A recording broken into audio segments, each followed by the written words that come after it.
ఈరోజు నిజముగా మీ మధ్యలో ఒక మంచి మాటలను పంచుకోవాలని ఆశపడుతూ ఉన్నాను. అయితే మనం గమనించినట్లయితే నిజముగా ప్రభువునందున్నటువంటి మన అందరమును ప్రభు యందు భయభక్తులు కలిగి జీవించే వారుగా ఉండాలి. అయితే ఈరోజు అనేక మంది లోకానుసారమైనటువంటి జీవితాన్ని జీవిస్తూ ఉంటున్నాము. అయితే మన ఆత్మీయ జీవితానికి మనం ఎదగకపోవడానికి గల కారణం, మన ఆత్మీయ జీవితానికి రోజు ఎదగకపోవడానికి కారణం 3 ప్రధాన శత్రువులు ఉన్నారు. 1 లోకము, 2 శరీరం, 3 అపవాది.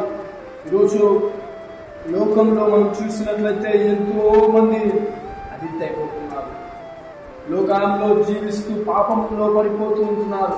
అయితే ఏమైనా దేవుడు ప్రపంచాన్ని ఎదిరించేవాడుగా ఉన్నావా? శరీరానికి సిలువ వేయాలి, అపవాది మోసగించేవాడు. మనం గమనించినట్లయితే ఈరోజు మన ఆత్మీయ జీవితానికి మనం ఎదగపోవడానికి గల కారణం సాతాను మనలో ఉన్నాడు. అయితే మనం గమనించినట్లయితే లోకములో ఉన్నదైనను లోకంలో ఉన్న వారినైనా మీరు ప్రేమించుకుని దేవుని వాక్యం సెలవిస్తా ఉంది. అయితే తప్పిపోయిన కుమారుడు తన తండ్రిని విడిచి ఎప్పుడైతే ఈ లోకమును ప్రేమించాడో, ఈ లోకంలో ఎలాగైతే జల్సాగా తిరిగాడో, డబ్బులనంతా వ్యర్థపరుచుకున్నాడో, రోజు నువ్వు అలా జీవిస్తున్నావు.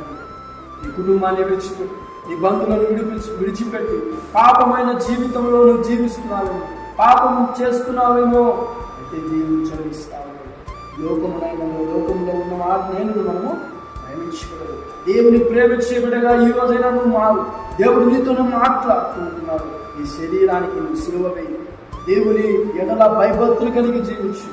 తప్పిపోయిన కుమారుడు ఎలాగైతే తిరిగి తన తండ్రి దగ్గరికి వచ్చాడో అలా దేవుడు నిన్ను పిలుస్తున్నాడు. దేవుని దగ్గరికి రా, తప్పకుండా నీ జీవితంలో విజయాన్ని చూస్తావు. హల్లెలూయా.